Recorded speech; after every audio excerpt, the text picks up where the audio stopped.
The fake cop drove steel handcuffs straight into my wife's face, grinding her against the wreath as Bryce Kellerman, wearing a plastic HOA enforcement badge, slammed Luna against our door. The cuffs crushed her wrists while glass ornaments exploded around us. "Illegal decorations," she screamed, stomping our lights into shards. Luna crumpled, deep scratches bleeding down her cheeks. "Stop, please." Across the street, 17 pristine Harleys gleamed in Kellerman's driveway, worth $400,000 combined. By sundown, they'd all be smoking ruins. Kellerman grabbed a crowbar, sparks erupting as she destroyed our display. The smell of electrical fire thick in the air, while neighbors filmed, but nobody intervened. "What did I do wrong?" "Luna sobvith." Kellerman laughed and cranked the cuffs tighter. "What would you do if a fake cop left your wife scarred over Christmas lights?" Comment where you're watching from. Before those 17 motorcycles became ash, this monster learned why you never touch another man's family. My name is Rex Thornton, 52 years old, hands permanently scarred from 30 years of motorcycle repair. I own Thunder Road Cycles in Oak Ridge Meadows, a working man's shop in a neighborhood trying to go fancy. My wife Luna teaches 3rd grade at Elmwood Elementary. 48 years old, paint-stained fingers, heart bigger than Texas. Every December, she transforms our modest ranch into Christmas magic. The smell of fresh pine and her homemade cookies draws kids from blocks away. 3 years running, Luna won Best Holiday Display. The trophy sits beside my father's Purple Heart, the only inheritance that matters. We're blue-collar people in a white-collar world. I fix what's broken. Luna teaches kids to dream. We earn every dollar, love our neighbors, stay in our lane. But staying in our lane wasn't enough for Bryce Kellerman. She moved here 18 months ago, buying the biggest house on Pine Street with cash, 4,000 square feet of marble countertops, and fake success. The bitter taste of something wrong filled my mouth every time I saw her property. She's 45, 6 feet of pure attitude, built like she bench presses parking meters. Failed police academy twice, psychological instability, and excessive force during training. Now she investigates insurance fraud for Mutual Insurance Group. Then came the motorcycles that changed everything. 17 vintage Harleys appeared in her 3-car garage, like chrome monuments to excess. A 1948 panhead worth 70 grand, 3 shovel heads from the 70s, a mint 1965 Electroglide that made grown men weep. Combined value, $400,000. My mechanic brain did the math immediately. Insurance investigators earn maybe $70,000 yearly. Those bikes cost more than most people's houses. The chrome didn't add up. Kellerman claimed inheritance from dead relatives. Uncle in Montana, grandfather in Texas, cousin in Florida, always dead, always distant, always convenient lies. But I'd seen those exact bikes before in police impound reports, in insurance fraud files that crossed my desk during court cases. Stolen motorcycles that mysteriously reappeared during investigations. She'd rev those engines every Sunday morning at dawn, the rumble echoing through our quiet streets like thunder from stolen clouds, polishing chrome for hours while neighbors watched, making sure everyone saw her ill-gotten wealth. The leather smell of my work gloves mixed with growing suspicion as I watched her parade those bikes. Something stank worse than burnt motor oil and lies combined. 3 months ago, our HOA needed a president. Nobody volunteered, too much paperwork, too many neighbor complaints about fence colors and dog barking. Kellerman stepped forward like a wolf volunteering to guard sheep. First week in office, she ordered custom uniforms online, fake badge reading HOA enforcement officer, tactical vest, handcuffs, pepper spray. She started patrolling our subdivision in her Honda Civic like some suburban dictator. The crisp smell of November leaves filled the air when her war against our family began.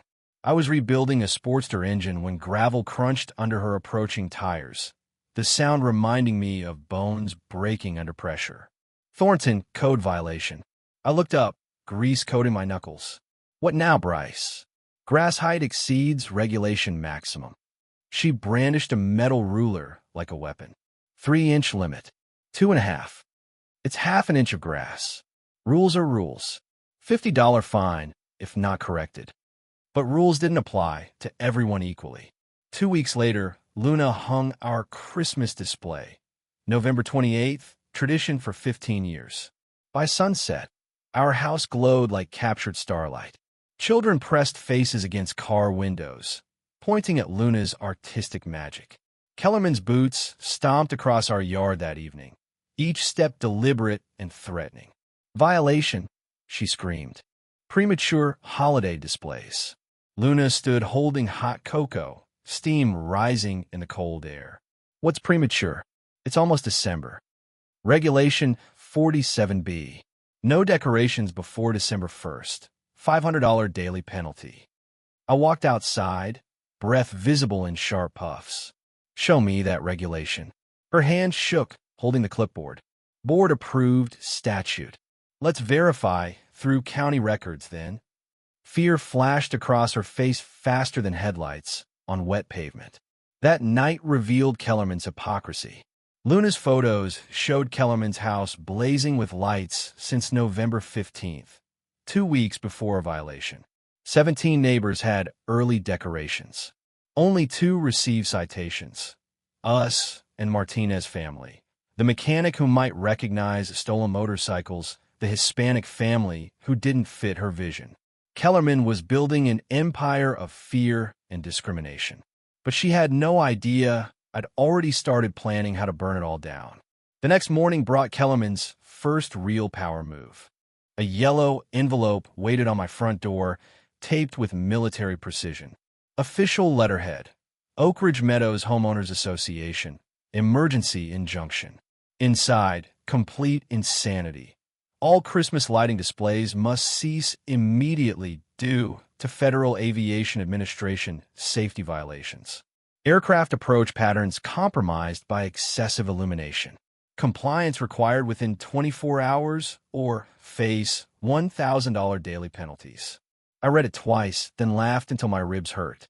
Luna peered over my shoulder, vanilla shampoo scent mixing with my disbelief. Aircraft safety. The nearest airport's in Nashville. Gets better, I said, pointing to the signature. She signed it, Director of Airspace Compliance, Bryce Kellerman. But something else caught my eye. The letterhead included Kellerman's business address, same location as Heritage Motorcycle Recovery Services. I'd seen that name on insurance documents before, companies that recovered stolen bikes for profit. The metallic taste of suspicion filled my mouth as I grabbed my phone. That afternoon, I called the FAA regional office. The woman who answered had a thick Georgia accent and zero tolerance for BS. Sir, residential Christmas lights don't fall under our jurisdiction unless they're industrial strength and aimed at aircraft. Even then, we send polite requests, not legal threats. What about approach patterns? Honey, unless your house sprouted a control tower, we don't care about your decorations. Years ago, during my messy divorce, I'd learned most authority figures are fake until proven real. My ex-wife's lawyer tried intimidating me with bogus legal citations until I started checking everything independently. Same principle applied here. That evening, I researched Kellerman's background while Luna brought coffee that tasted like anticipated victory. County records revealed her HOA election was fraudulent. Only 5 voters when bylaws required 7 for quorum. Her insurance investigator license carried multiple fraud complaints. Most telling, she'd been dismissed from police academy after psychological evaluation deemed her unsuitable for positions requiring judgment and restraint. But the real discovery came from cross-referencing business licenses. Heritage Motorcycle Recovery Services was registered to Bryce Kellerman at her home address. The same woman citing us for Christmas lights ran a motorcycle recovery business from her garage where 17 recovered Harleys sat like chrome evidence. I screenshotted everything, saved copies to multiple drives, printed hard copies. In my experience, digital evidence disappears when people get desperate. The next morning, Kellerman came pounding on our door at dawn. Thornton, time's up. I opened the door, holding coffee, breath visible in December air. Morning, Bryce. How's the aircraft compliance racket? Her plastic badge caught morning light, cheap as a carnival prize. Lights come down immediately. Had an interesting conversation with a real FAA yesterday, I said, sipping slowly. They've never heard of Christmas light violations. Color drained from her face like transmission fluid from a cracked case. They said you'd need to land helicopters on my roof for them to care about my decorations. Kellerman's jaw clenched. I have federal authority. No, you don't. I showed her my phone screenshots. You failed police academy psych evaluation. Your investigator license is under fraud review. Your HOA election was invalid. And your motorcycle recovery business. Very interesting timing with all those expensive bikes. She backed down my steps, boots scraping concrete like claws on pavement. This isn't over. Actually, it is, unless you want me reporting impersonation of federal officials to real authorities. That evening, I posted everything on Oak Ridge Meadows Community Watch, our neighborhood Facebook group with 400 members. Kellerman's fake citations, fraudulent election proof, FAA contact information for verification. The response exploded like Christmas morning. Sarah Martinez, she cited our garden gnome for traffic visibility obstruction, completely fabricated. Doug Williams, fined me $300 for parking my work truck in my own driveway. Said commercial vehicles violated neighborhood aesthetics. Total fiction. Margaret Spencer told us our kids' chalk art was defacing municipal property.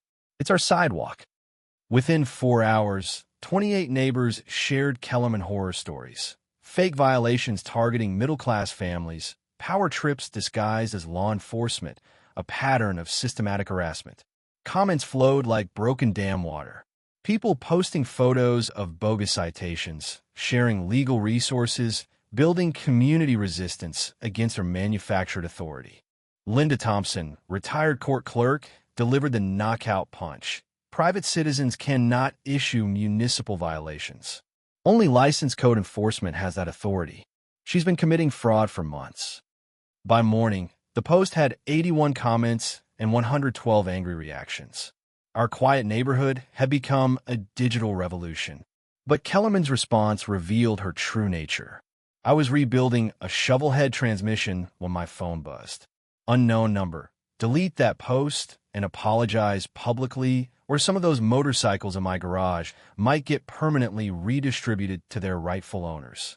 The wrench clattered to concrete with metallic finality. She just confessed to stealing motorcycles while threatening to steal more. Those 17 Harleys weren't inheritances or legitimate purchases. They were trophies from victims, displayed like scalps in her garage. And now I had the evidence to prove it. But more importantly, I discovered the perfect way to destroy her empire. Return every stolen bike to its rightful owner, leaving her garage as empty as her soul. The taste of justice mixed with motor oil and determination. That threat text sat on my phone like digital dynamite. I screenshotted it immediately, then called Luna at school. She just threatened to steal more motorcycles. More? What do you mean more? Those 17 bikes in her garage aren't legitimate. She's been stealing them from insurance fraud victims. Luna's sharp intake carried through the phone. Rex, we need to call police. But I had a better idea. Sometimes you fight fire with fire and fraud with investigation. That afternoon, I installed high-definition security cameras around our property. 8 units with night vision, motion activation, automatic cloud backup. During my divorce 5 years ago, I'd learned evidence disappears when stakes get high, but cloud storage makes deletion impossible. The cameras cost $800, worth every penny to catch a thief red-handed. By evening, Kellerman escalated with professional help. A white panel van pulled into our driveway around sunset. Apex Security Solutions painted in official-looking letters. 2 men climbed out wearing military surplus uniforms and tactical gear. The taller one, maybe 6 feet 4 inches with prison tattoos, approached my garage. Sir, we're conducting mandatory vehicle safety inspections. I walked outside wiping grease from a carburetor rebuild. Safety inspections. HOA contracted us for neighborhood security assessment. Need to examine all motorcycles for potential hazards. The shorter guard, pudgy with patchy facial hair, was already walking toward my workspace with a clipboard. His boots left muddy prints on my clean concrete floor. "What kind of hazards?" I asked, stepping between him and my bikes. "Fuel leaks, excessive noise violations, improper storage protocols." The smell of their cheap aftershave mixed with evening air like fake authority and real stupidity. "Hold up there, G.I. Joe," I said. "You're not touching anything without proper warrants." Tall guy pulled out his phone. "Sir, we have legitimate authority to know you don't." I'd researched private security laws after my shop got robbed 3 years ago. Most security companies are glorified mall cops with badges from eBay. Private security has zero search authority on private property without owner consent. Short guy kept advancing. HOA regulations supersede. HOA regulations don't override constitutional protections against unreasonable search. I pulled out my phone, started recording. "You're currently trespassing. Leave immediately." Tall guy's hand moved toward his belt. No visible weapon, but the gesture was clear intimidation. "Sir, we can resolve this cooperatively. Or the cooperative solution is you leave before I call real police about impersonating law enforcement officers." That stopped them cold. Both guards exchanged nervous glances. "We're not impersonating. Tactical gear, official-looking uniforms, badges, van designed to appear governmental. That's textbook impersonation in Tennessee." The taste of diesel exhaust from a passing truck mixed with the satisfaction of watching bullies retreat. Several neighbors had emerged from houses, phones recording everything. Short guy whispered something urgent to his partner. They backed toward their van, but tall guy couldn't resist one parting threat. "Mr. Thornton, the HOA has legitimate concerns about your vehicle collection. My vehicles are legal, registered, and insured. Your boss's fake authority isn't." They drove off, leaving tire marks on my driveway like signatures on a confession. That night, I filed complaints with 3 agencies: State Attorney General for fraudulent authority claims, local police about potential impersonation, and Better Business Bureau regarding deceptive practices. Then I made the discovery that changed everything. Business registration records showed Apex Security Solutions was owned by B. Kellerman Enterprises. She was paying herself HOA money for harassment services, stealing from neighborhood dues to fund her personal vendetta against me. But the real revelation came from cross-referencing insurance databases. Those 17 motorcycles in her garage. Every single one had been reported stolen, then recovered by Heritage Motorcycle Recovery Services during fraudulent insurance investigations. She'd been systematically stealing motorcycles from fraud victims, keeping them as evidence during fake investigations, then claiming ownership when cases closed. A perfect crime until victims started recognizing their stolen bikes in her garage. The next morning brought physical escalation. I arrived at my shop to find 8 windows smashed, tools scattered, and back off spray painted across my office wall. Glass crunched under my boots like broken promises as I surveyed the damage. But here's the beautiful part. My security cameras caught everything. 12 minutes past midnight. Kellerman crept through my parking lot wearing black clothes and ski mask. Box cutter in one hand, crowbar in the other. 23 minutes of systematic destruction, pausing occasionally to catch her breath. The footage was crystal clear. Her face when she removed the mask, her car's license plate, even the serial number on her crowbar when she set it down. I called Detective Sarah Martinez with County Sheriff's Office. We'd worked together when someone tried stealing part from my shop 2 years ago. "Rex, this is felony vandalism and breaking and entering. Combined property damage over $5,000. "Gets better," I said, sending her the motorcycle theft evidence. She's also running a systematic vehicle theft operation through fraudulent insurance investigations. Holy, we're talking federal charges now. RICO prosecution for organized crime. But before Detective Martinez could serve warrants, Kellerman made her most desperate move yet. My phone rang at dawn. Luna answered, voice thick with sleep. "Mr. Thornton." Unfamiliar voice. Official tone. "This is Agent Collins with Tennessee Insurance Fraud Division. We need to discuss your motorcycle repair business immediately." Anonymous tip suggests you're involved in stolen vehicle trafficking. Luna handed me the phone, her face pale in morning light. Agent Collins sounded official, authoritative, the kind of voice that makes honest people nervous, even when they've done nothing wrong. Mr. Thornton, we've received credible reports of stolen motorcycle trafficking through your repair business. We need immediate access for inspection. I rubbed sleep from my eyes, the taste of morning coffee and growing suspicion filling my mouth. Reports from who? Anonymous tip through our fraud hotline. Claims you've been receiving stolen Harleys, altering VIN numbers, and reselling through fraudulent documentation. The coffee maker gurgled in our kitchen, filling the house with a rich aroma of brewing beans. Something felt fundamentally wrong about this call. Agent Collins, what's your badge number? Long pause. Sir, we don't typically share that information during preliminary investigations. What field office are you calling from? Another pause, longer this time. Nashville Regional Headquarters. 3 years ago, fake IRS agents had tried scamming my elderly neighbor with similar official-sounding calls. The experience taught me to verify every government contact independently, no matter how legitimate they sounded initially. I'll need a call back through your main switchboard to confirm your identity and case number. Mr. Thornton, time is critical here. Delayed cooperation could be interpreted as obstruction. I hung up mid-sentence. 30 minutes later, I had my answer. The Tennessee Insurance Fraud Division had no Agent Collins, no active investigation involving my business, no record of anonymous tips about stolen motorcycles.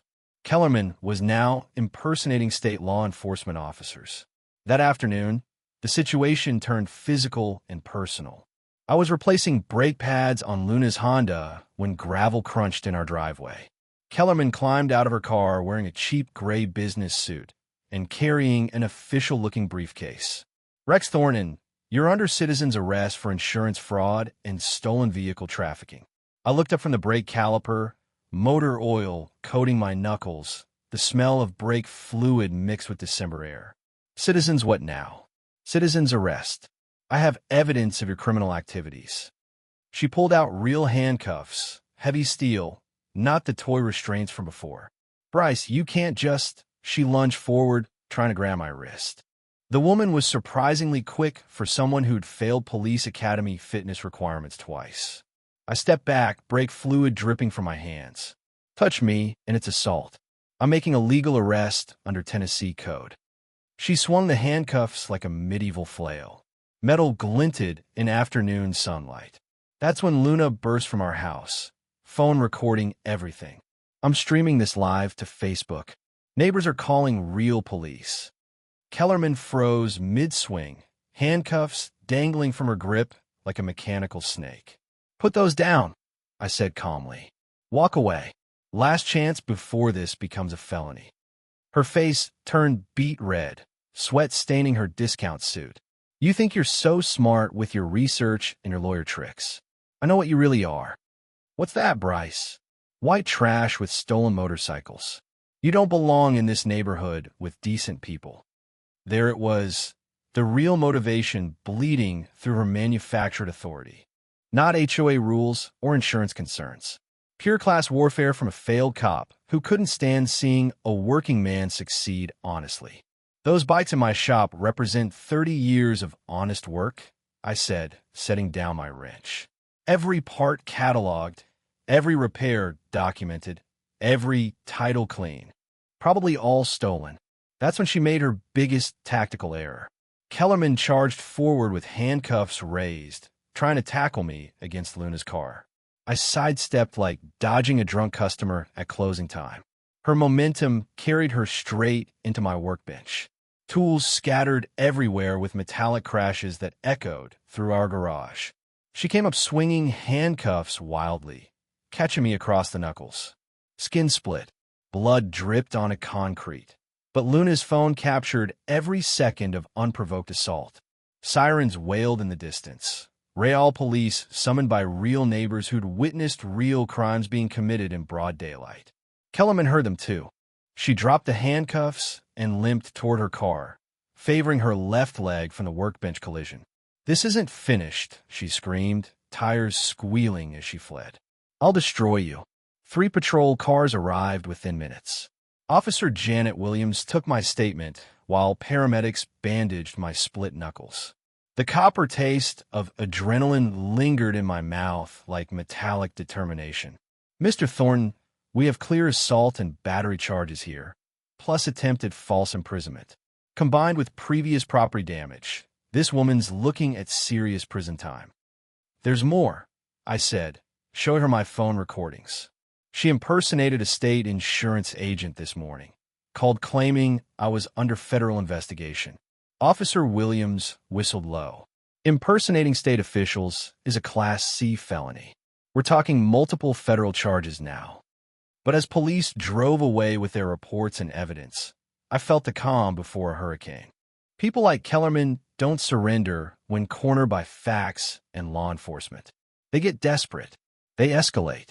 They cross lines that can't be uncrossed. That evening proved my intuition correct. A note appeared under my truck's windshield wiper. Final warning.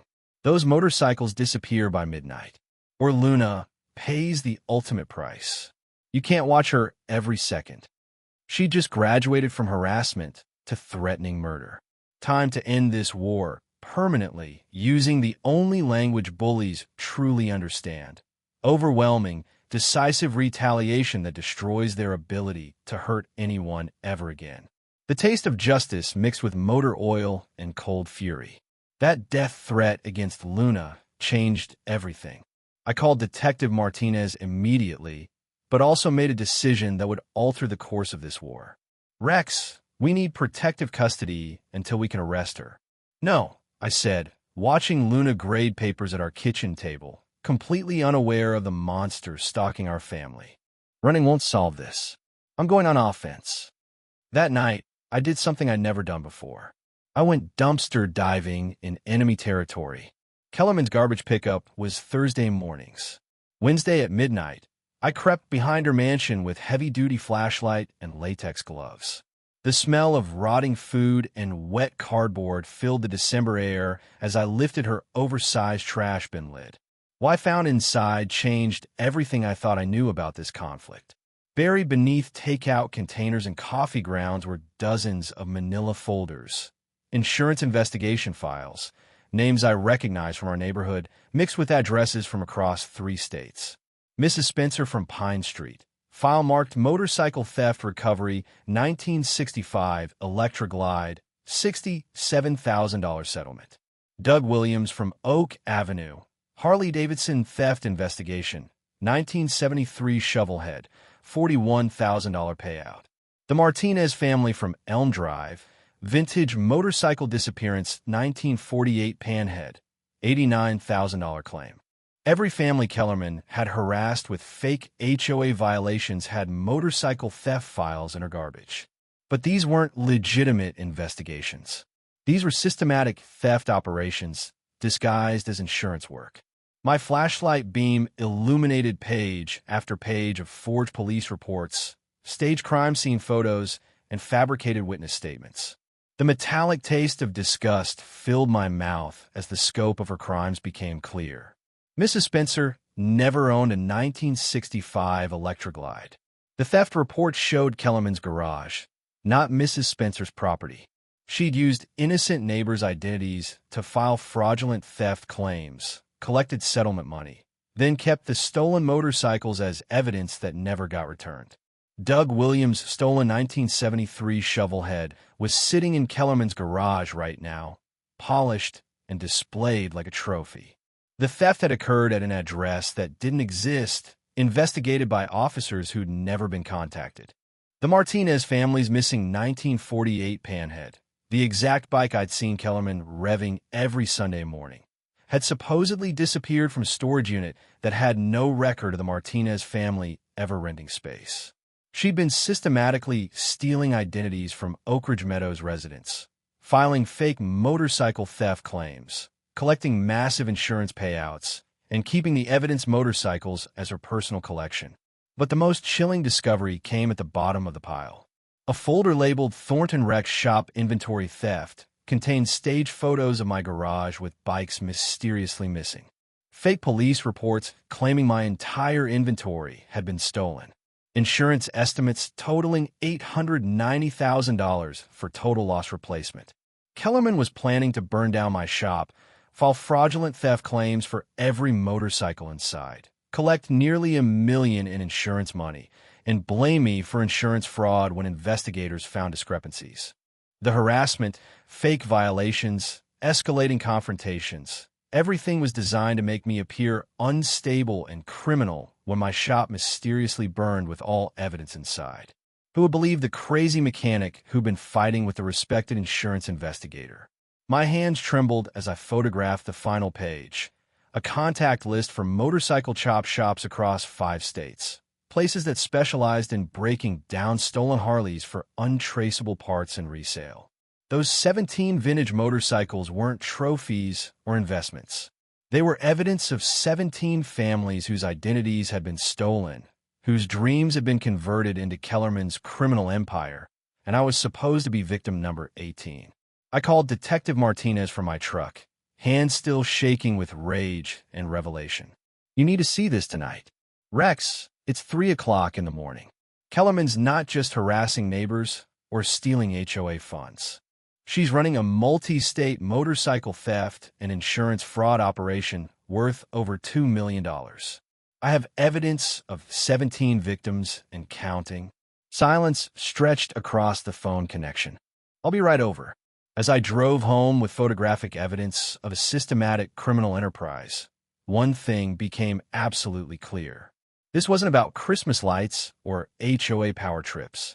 Kellerman had turned our entire neighborhood into her personal hunting ground for insurance fraud victims. And those 17 motorcycles in her garage represented 17 families whose lives she'd destroyed for profit. That made every single bike stolen property that needed returning to rightful owners. By morning, her garage would be empty and justice would finally have chrome wheels. Detective Martinez arrived at 4 a.m. with 3 cups of gas station coffee and a digital camera. The bitter taste of convenience store brew mixed with the metallic tang of adrenaline as we spread Kellerman's stolen files across my kitchen table. Jesus Christ, hackis. This is organized crime territory. Rico prosecution material. Gets worse, I said, pointing to a handwritten ledger buried in the stack. Look at the dates and amounts. She studied the columns of numbers, flashlight beam, dancing across pages of systematic theft. These claims go back 4 years.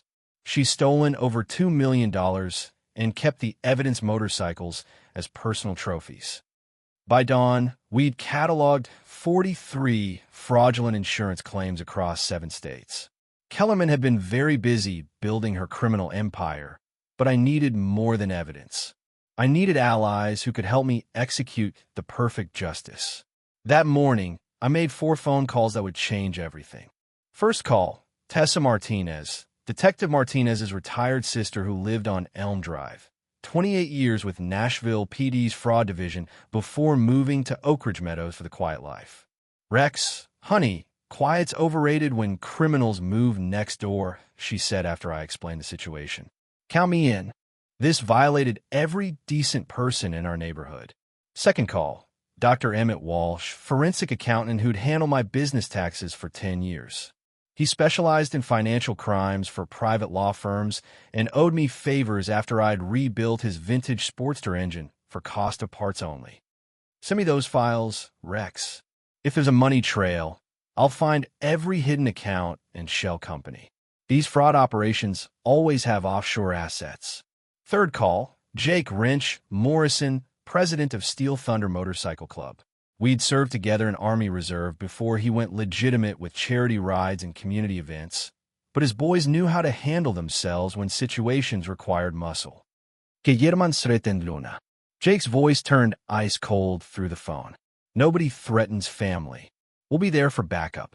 Fourth call, Maria Santos, investigative reporter for Channel 4 News. Luna's college roommate who specialized in exposing white-collar crime and corruption. She'd been looking for a big story to advance her career. "Rex, this could be Pulitzer material if the evidence holds up." Systematic insurance fraud, identity theft, public corruption. It's got everything viewers love. By noon, my garage had become mission control for organized justice. Tessa arrived with boxes of police procedural manuals and a laptop loaded with investigative software. The smell of her strong cigarettes mixed with motor oil and determination as she spread crime scene photos across my workbench. First priority is documenting everything with proper chain of custody, she explained, photographing evidence with professional precision. We build a case so airtight that high-priced defense lawyers can't punch holes in it. Dr. Walsh connected remotely, his financial analysis software tracing stolen money through a maze of shell companies and fraudulent accounts. During my divorce, I'd learned that money always leaves digital footprints. You just need someone smart enough to follow the trail properly. Kellerman's been routing insurance payouts through 8 different fake businesses, Walsh reported over speakerphone. B&K Recovery Services, Heritage Motorcycle Investigations, Apex Security Solutions, all registered to P.O. boxes, all controlled by her. How much total theft are we talking about? Conservative estimate based on documented claims. $2 per million over 4 years. Luna whistled low from the kitchen doorway, coffee mug steaming in her hands. That's more than most people make in a lifetime. Jake arrived at sunset with 14 Steel Thunder members. Harley engines rumbled down our street like mechanical thunder, chrome gleaming under streetlights as they parked in formation.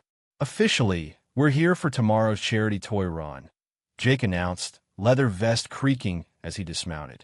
Unofficially, anybody who threatens Rex or Luna deals with all of us. But we needed more than muscle and evidence. We needed a legal strategy that would destroy Kellerman's criminal empire permanently. Tessa had connections throughout Tennessee law enforcement from her decades in fraud investigation. RICO prosecution is perfect here, she explained, sketching organizational charts on my garage whiteboard. When someone uses legitimate businesses like HOA positions to commit ongoing criminal enterprises, federal law treats the whole operation as racketeering. I'd heard about RICO during union organizing days. When criminal organizations operate through legitimate fronts, prosecutors can seize everything and add 20 years to sentences.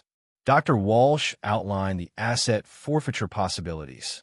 Every motorcycle bought with fraud proceeds gets confiscated by federal marshals.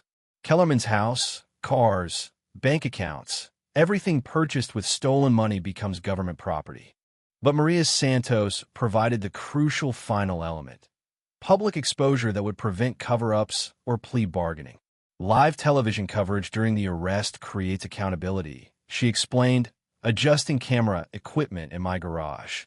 Officials can't bury cases when voters are watching. Plus, other victims see the coverage and come forward with additional evidence.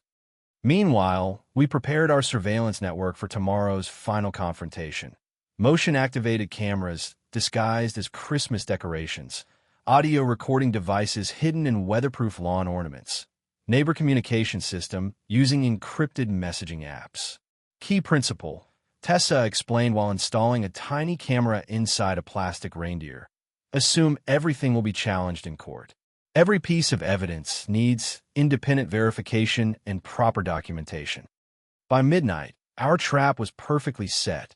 Tomorrow was the annual HOA Christmas party. 200 neighbors gathered in the community center for what they thought would be holiday celebrations. Instead, they'd witness the public destruction of Kellerman's criminal empire and the return of 17 stolen motorcycles to their rightful owners. Jake's Steel Thunder Riders would provide security for the toy drive. Tessa would coordinate with federal agents. Dr. Walsh would project financial evidence on the party's presentation screen. Maria would broadcast everything live to ensure justice stayed public. And I would deliver the evidence that would send Kellerman to federal prison while returning every stolen motorcycle to families she'd victimized. The taste of justice mixed with motor oil, determination, and the sweet anticipation of watching a predator's empire crumble to ash. The night before the Christmas party, Kellerman made her most desperate and revealing move yet. I was in my garage at 11 p.m., doing final prep work on evidence presentation slides. The smell of coffee and determination filled the air while Jake's Steel Thunder Riders maintained their charity security positions around the neighborhood. That's when I heard the distinctive sound of shattering glass. Not from my garage, from Luna's art studio in our converted backyard shed. I grabbed a heavy flashlight and headed outside. December air bit through my flannel shirt, frost crunching under my boots as I crossed our yard. The studio door hung open, locks smashed with a crowbar. Inside, systematic destruction. Luna's Christmas ornament collection, handmade pieces crafted over 20 years, lay scattered across the floor in red and gold fragments. Each broken piece represented hours of artistic work, memories of holidays past, irreplaceable family traditions. Her pottery wheel was overturned, clay projects destroyed, paint squeezed out in abstract smears across work surfaces. The acrid smell of turpentine mixed with violation and rage. But the real desecration was on her easel.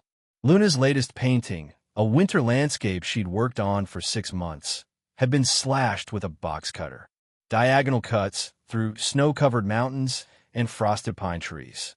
Artistic vision reduced to ribbons, spray painted across the ruined canvas in red letters. Last warning before I burn everything. My hands shook as I photographed the destruction. The metallic taste of fury filled my mouth like liquid steel. This wasn't about HOA rules or insurance fraud anymore.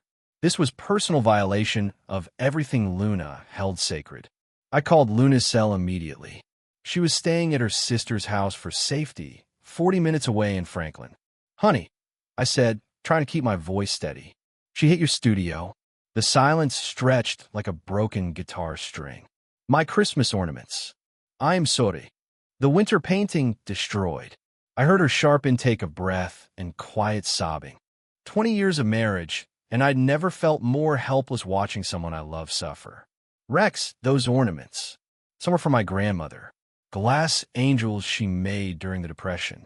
Irreplaceable family heirlooms." "I know, baby. She's going to pay for every broken piece." But here's what Kellerman didn't anticipate. My new security cameras had captured everything in high detail. Motion sensors triggered at 10:47 p.m.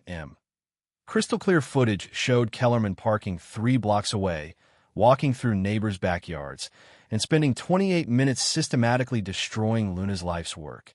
The camera captured audio too, her muttering as she smashed each ornament. "Art teacher thinks she's better than me. Show her what real power looks like." I called Detective Martinez immediately with the evidence. "Rex, this is escalating beyond property damage into psychological warfare. She's showing complete breakdown of impulse control. We need to move fast before someone gets seriously hurt." "How fast?" "Judge Hopkins is signing emergency warrants tonight. We'll have federal arrest authority by morning." But morning was too late for Kellerman's final escalation. At 2 a.m., I heard motorcycle engines starting outside. Not my bikes. Those were locked in the garage. These sounded different, bigger, more powerful. I peered through bedroom curtains and saw the impossible. 4 of Kellerman's 17 Harleys were missing from her garage. Her driveway sat partially empty like a smile with missing teeth. My phone buzzed immediately. Text from unknown number. Check the old quarry road. See what happens to people who cross me. The abandoned limestone quarry sat 5 miles outside town, dumping ground for everything from old appliances to stolen cars since the 80s closed down mining operations. I called Jake immediately. She took 4 bikes to the quarry. "This is it. Son of a. We're rolling." Within 15 minutes, 12 Steel Thunder Harleys roared through the night toward the quarry. Chrome pipes echoed off empty highway like mechanical war, drums announcing final battle. We found them at the quarry's edge in perfect formation. My heart stopped when I recognized the motorcycles. Not random bikes from Kellerman's collection, specific ones with deep personal meaning to their original owners. Mrs. Spencer's grandfather's 1965 Electra Glide, the bike that carried him home from Vietnam. Doug Williams' father's 1973 shovelhead, memorial to a man killed in an industrial accident. The Martinez family's 1948 panhead, gift passed down through 3 generations. Sarah Thompson's husband's 1981 Softail, the bike he'd been riding when a drunk driver killed him. For motorcycles representing 4 families' most precious memories, soaked in gasoline and ready for destruction. Kellerman stood 50 yards away, holding a road flare, her face twisted with desperate rage. "Thornton," she screamed across the quarry. "Delete that Facebook post. Cancel tomorrow's party. Call off your investigation, or these memorial bikes burn to nothing." Jake and his riders flanked out in semicircle formation, engines idling. 12 headlights created a wall of light across the quarry floor. "Bryce," I shouted back, "those bikes belong to families in our neighborhood. You're threatening to destroy other people's memories." "I don't give a—" Her voice cracked with complete psychological breakdown. "I built something perfect here. 3 years of flawless operations. You're destroying my life's work." That's when I finally understood. Kellerman wasn't just stealing money or motorcycles. She was living some fantasy where she was the untouchable criminal mastermind, the successful business owner, the respected community leader. Our investigation had shattered her delusion by exposing the truth. She was just another petty criminal stealing from families to fund fake success. "Insurance fraud won't save you," I called out. "The FBI has evidence of 43 fraudulent claims. Federal marshals are coming for everything." "Lies." She raised the flare higher, red sparks dancing against star-filled darkness. "All lies and conspiracy." Jake revved his engine once, a warning rumble that echoed across the quarry like distant thunder, promising storms. "Last chance, Kellerman. Drop the flare and surrender. Those bikes represent dead family members." Instead, she lit the road flare. Red flames sputtered to life, casting demonic shadows across her face. For family's most precious memories sat in gasoline pools, seconds away from becoming nothing but smoke and twisted metal. "If I can't keep my collection," she screamed, "nobody gets to remember anything." She threw the flare toward the memorial motorcycles. The flare spun through darkness like a shooting star carrying destruction. Time slowed to mechanical precision, red sparks trailing behind Kellerman's desperate throw, my boots pounding against gravel as I sprinted toward 4 families' memories about to burn, Jake's Harley roaring behind me like metallic thunder. The flare hit gravel 18 inches from Mrs. Spencer's grandfather's Electroglide. For one heart-stopping moment, nothing happened. Then gasoline vapors caught with a soft whoosh that sounded like hell's whisper. Blue flames spread across quarry floor in dancing patterns. I dove between burning pools, grabbing handlebars, trying to roll memorial bikes away from spreading fire. "Rex!" Jake's voice cut through night air. "Get back." But I couldn't abandon these families' most precious connections to lost loved ones. Not to this psychopath's final tantrum. Heat singed my eyebrows as I muscled the Martinez family's 1948 panhead away from flames. Chrome burned my palms through work gloves. The smell of melting rubber and hot metal filled my lungs like toxic memories. Jake and 6 steel Thunder Riders rushed in with fire extinguishers mounted on their bikes. White foam sprayed across quarry floor, smothering flames before they could reach fuel tanks or irreplaceable memorial parts. Within minutes, we'd saved all 4 motorcycles, scorched paint, melted turn signals, but intact and reparable. Kellerman stood watching from the quarry's edge, her face slack with disbelief and complete psychological breakdown. "This should have burned," she mumbled, staring at surviving bikes. "Everything should burn when I say so."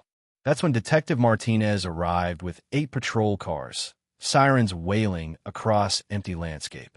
Red and blue lights painted quarry walls like holiday colors gone wrong. "Bryce Kellerman," she shouted through megaphone. "You're under arrest for arson, attempted destruction of property, and 43 counts of insurance fraud." Kellerman turned toward approaching police cars.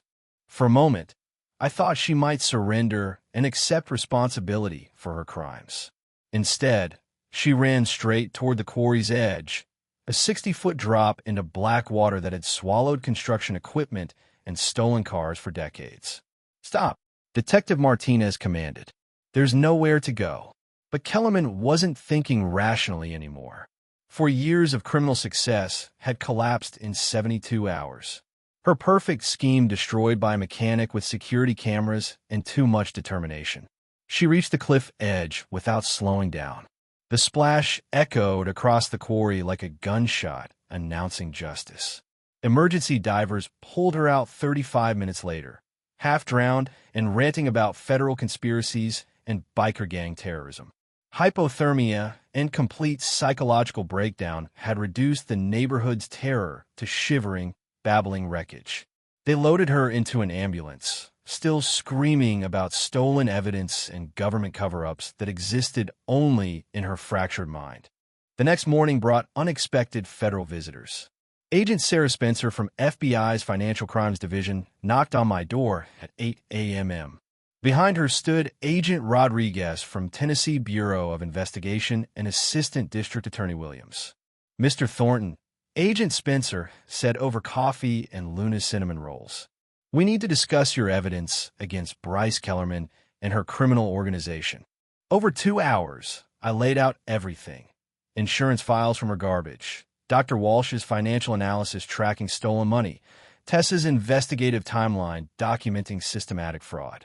4 years of organized crime documented with photographic precision. "This is the most comprehensive fraud case I've seen in 20 years, Agent Spencer admitted, reviewing evidence on my laptop. "How did you compile this documentation so quickly?" "Couldn't sleep knowing families were being robbed," I said. "Investigating beats, counting sheep when your neighbors are suffering." Agent Rodriguez studied financial projections with growing amazement. $2.4 million in fraudulent claims, 43 separate victims across 7 states. Federal RICO prosecution is absolutely warranted. During my union days, I'd learned that RICO charges apply when someone uses legitimate organizations to run criminal enterprises. 20-year sentences weren't uncommon for racketeering convictions. "What happens to neighborhood victims?" Luna asked, refilling coffee cups with hands that still trembled from yesterday's studio destruction. "Full restitution from seized assets," ADA Williams assured her. "Plus victim compensation fund covers immediate expenses, credit repair, identity monitoring, counseling services." Agent Spencer pulled out official paperwork thick enough to choke bureaucracy. "Mr. Thornton, the FBI wants to formally recognize your contribution to this investigation. There's also the matter of federal whistleblower compensation." "How much compensation?" 20% of recovered funds for cases resulting in prosecution.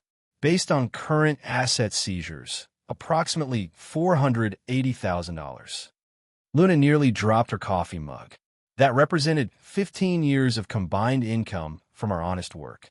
The paperwork took 4 hours to complete. Witness statements, evidence documentation, financial disclosures. My signature on documents that would send Kellerman to federal prison for decades while compensating her victims. But the real victory came that afternoon during the rescheduled HOA Christmas party. 200 neighbors gathered in the community center, but not for holiday celebrations. They came for justice and closure. Local news crews filmed everything.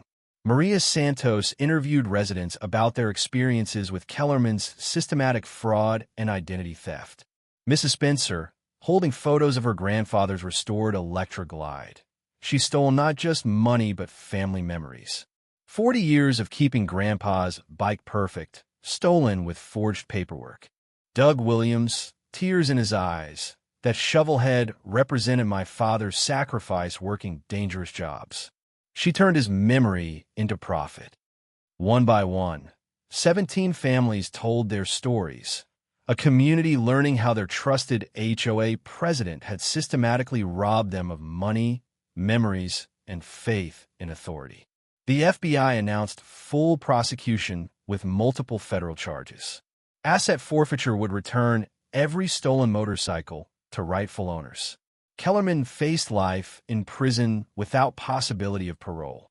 But more importantly, justice had chrome wheels and the sweet sound of engines returning home to families who'd never stopped missing them. The Oak Ridge Meadows Community Center buzzed with nervous energy 3 days later. 200 neighbors packed folding chairs arranged theater-style. Christmas decorations hung from rafters, but nobody was thinking about holidays anymore. Channel 4's news crew positioned cameras strategically around the room. Detective Martinez and Agent Spencer flanked the exits. Jake's Steel Thunder Riders provided security for what everyone assumed would be a normal holiday party. I stood at the front with laptop connected to the projection screen, evidence files organized like ammunition on the table beside me. The metallic taste of anticipation filled my mouth as I looked out at faces of people who'd suffered under Kellerman's systematic abuse. Ladies and gentlemen, I began, my voice carrying across the silent room. 3 months ago, Bryce Kellerman handcuffed my wife over Christmas lights. Tonight you'll learn why she really targeted our family. Confused murmurs rippled through the crowd. Most still saw Kellerman as their legitimate HOA president, currently hospitalized after her quarry breakdown. This isn't about holiday decorations or grass height violations. This is about the largest motorcycle theft and insurance fraud operation in Tennessee history, run from our own neighborhood. I clicked to the first slide, Kellerman's fake aircraft safety citation with her fraudulent signature. Remember this. Bryce claimed Christmas lights violated FAA regulations. Complete fabrication designed to establish illegal authority over our lives. Nervous laughter scattered through the audience as people recognized their own bogus violations. But here's what Bryce was really doing while playing HOA enforcer. The next slide showed Mrs. Spencer's insurance fraud file. Margaret's face went white as I read details of identity theft. Margaret Spencer, Pine Street. According to these documents, your grandfather's 1965 Electroglide was stolen last March, generating a $67,000 insurance payout. Except your grandfather died 20 years ago, and you never owned that motorcycle. The room fell completely silent. Mrs. Spencer stood slowly, voice shaking. I don't understand. I never filed any motorcycle claim. Identity theft, I explained, clicking to photographic evidence. Bryce used your personal information from HOA records to file fraudulent theft claims, collected settlement money, then kept the stolen motorcycles as her personal collection.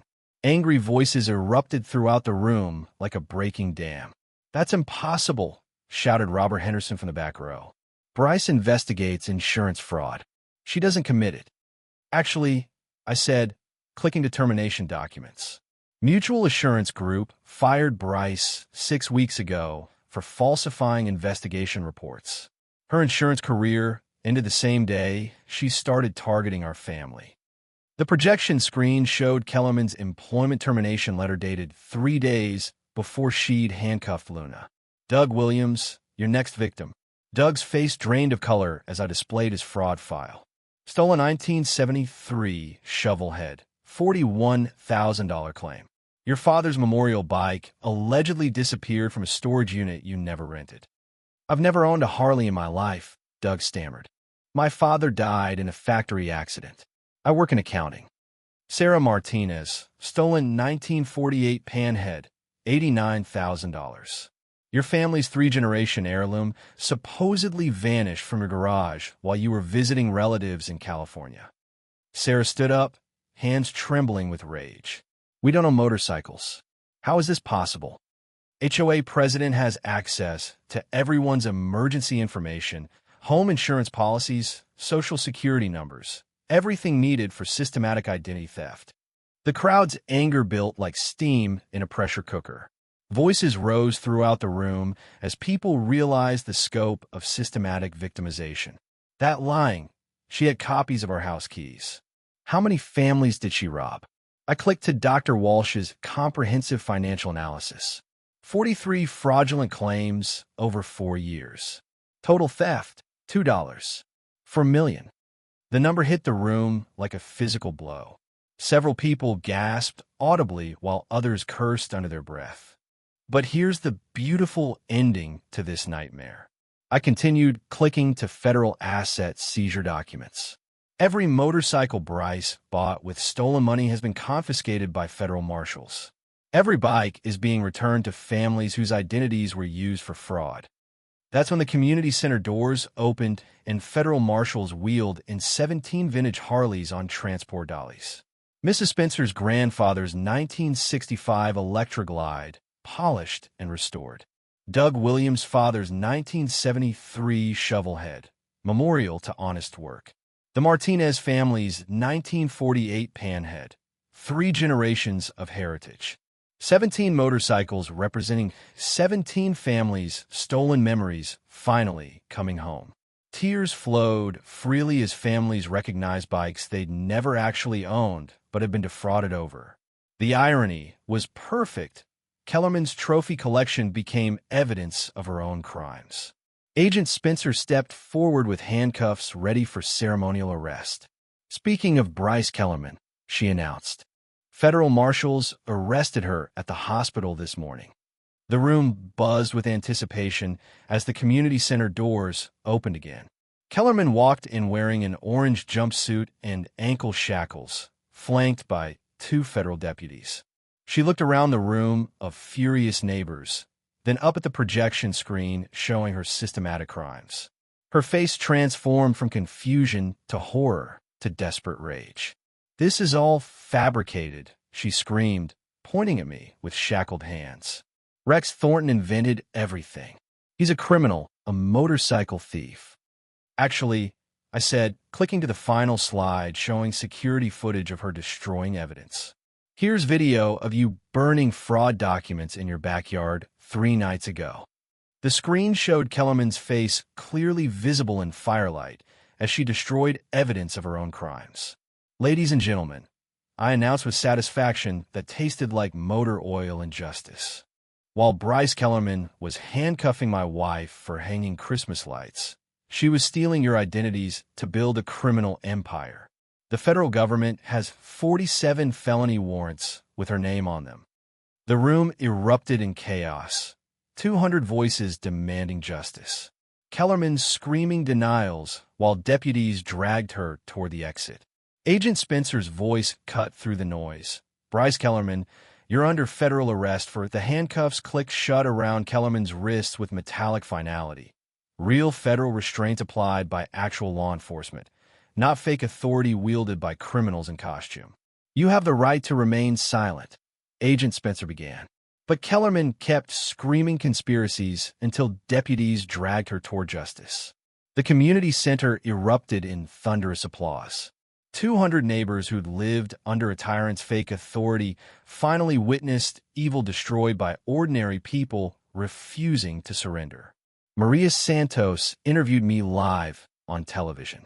"Mr. Thornton, how does it feel to expose the largest HOA fraud in federal history?" "Feels like Christmas morning," I said, holding Luna's hand tight.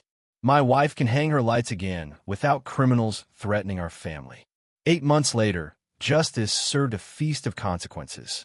Federal court sentenced Kellerman to 23 years without parole.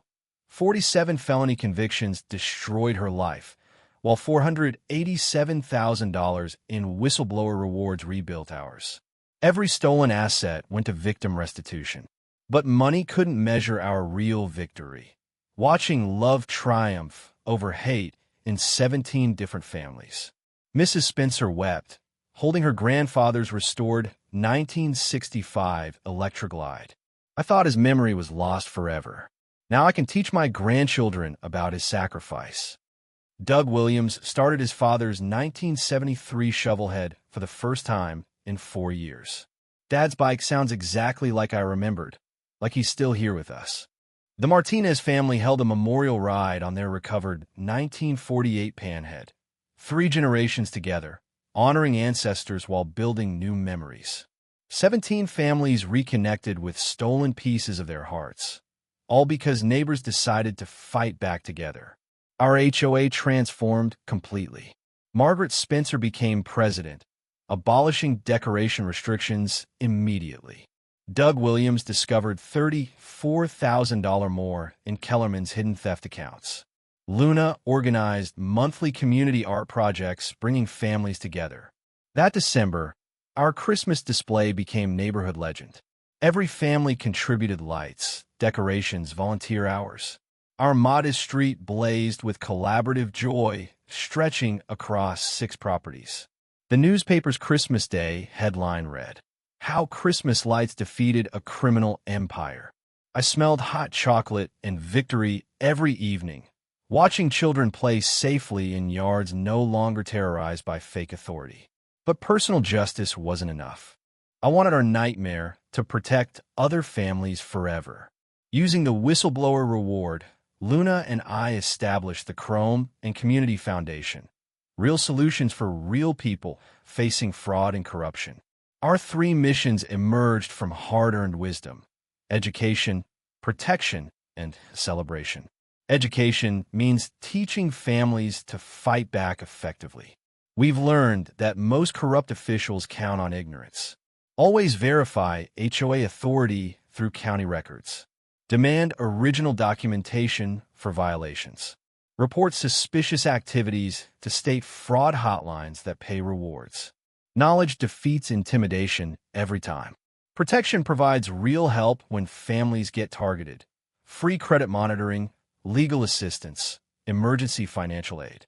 We've helped 97 families across 14 states recover over $5 million from various fraud schemes. Celebration reminds communities that good people always outnumber criminals. Our annual Lights and Justice Festival raised $147,000 for children's charities this year. Jake's Steel Thunder Riders lead toy runs.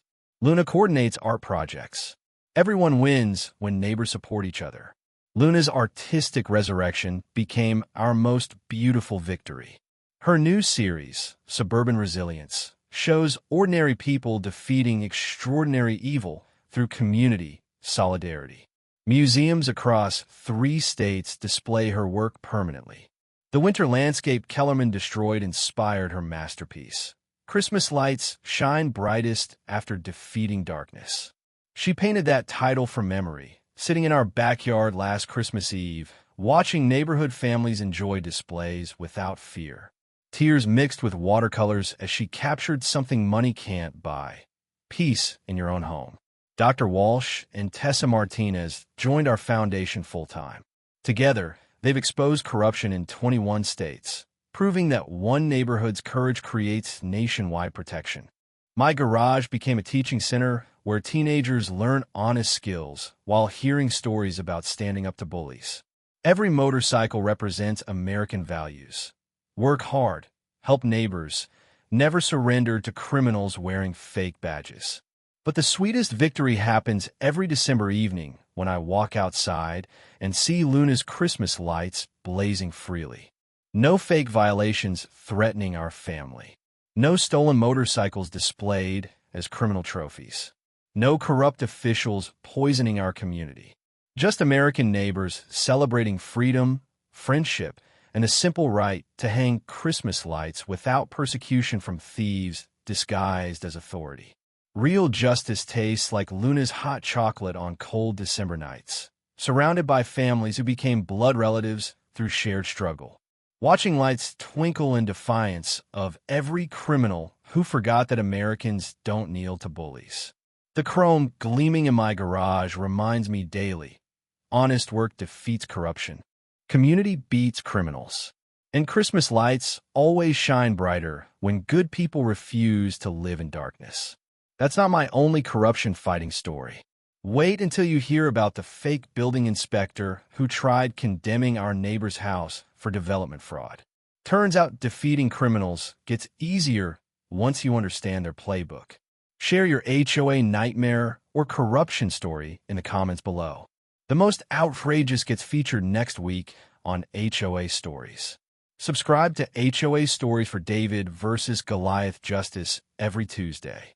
Hit that notification bell because corrupt officials never rest, but neither does HOA Stories. Comment where you're watching from and how HOA stories can help protect your community from fraud and fake authority. You've been watching HOA Stories, where entitled Karens get a reality check. If this episode gave you secondhand rage or satisfaction, hit that like, leave your take in the comments, and subscribe so you're the first in line for more weekly HOA chaos.